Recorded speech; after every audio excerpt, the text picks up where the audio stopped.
Mungkin maksudnya secara syar'i ya, tinjauan syar'inya ya. Kalau saya kira medis juga bisa kan mengenai kejiwaan ini kan. Tapi yang jelas bahwa kalau yang ditanyakan tinjauan syar'inya, maka kita sampaikan hadis riwayat Al-Imam Ahmad rahimahullahu taala rahmatan wasi'atan. Karena sesungguhnya orang yang stres, orang yang kita katakanlah kalau udah gila soal lain, tapi yang stres ini kan, stres berat gitu kan.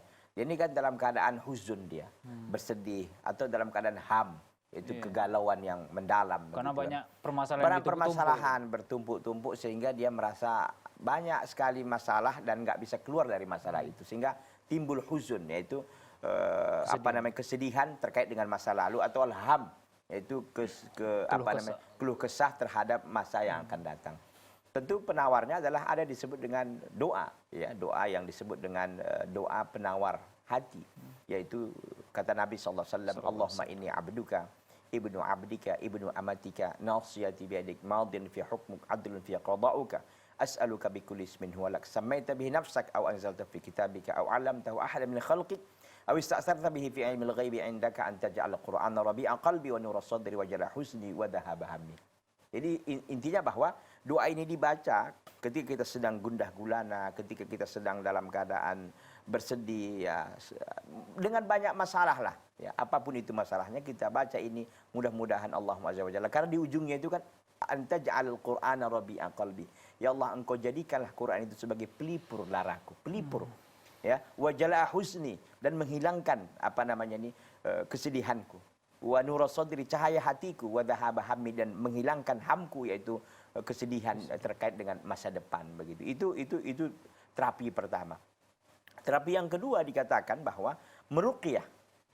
Meruqyah itu salah satu juga adalah obat untuk kita bisa menenangkan hati, karena kita tahu bahwa ayat Quran itu sebagai syifa, sebagai penyembuh terhadap penyakit-penyakit manusia.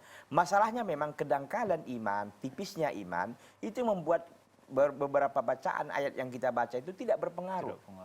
Kita lihat sejarahnya bahwa Nabi SAW ketika mengutus beberapa sahabat, ya, Sariyah itu, dan mereka bertemu dengan satu kaum dan mereka minta dijamu tapi mereka tidak mau. Akhirnya salah satu kepala sukunya itu disengat oleh kalajengking atau apa waktu itu, lalu diminta kepada salah seorang mereka untuk meruqyah.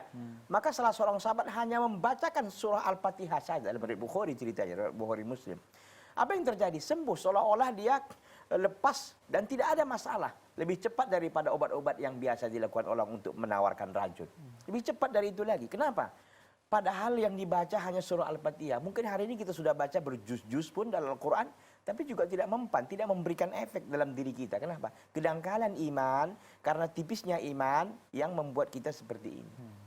Begitu para sahabat radhiyallahu taala anhum wardahum, kedebalan iman mereka sehingga Al-Fatihah saja pun mereka baca bisa menghilangkan semua penyakit, termasuk penyakit ular, penyakit berbisa tadi itu kan, sengatan begitu. Apa hubungannya umpamanya?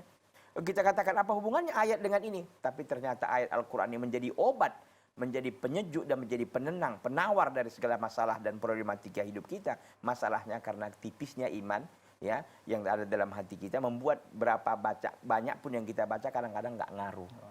Begitu. Ya, itu yang menjadi permasalahan. Tapi yang jelas kalau ini bisa diamalkan, itu tadi membaca doa yang kita sebutkan dalam Imam Ahmad dan juga memperbanyak ruqyah diri sendiri, mudah-mudahan kegalauan, kestresan itu bisa hilang. Tapi terkait dengan gila, itu juga bisa diruqyah tentunya, ya, sebagai bentuk usaha. Tapi kalau tidak, ya bisa medis, saya kira juga ada penangkalnya atau penawarnya terhadap kegilaan.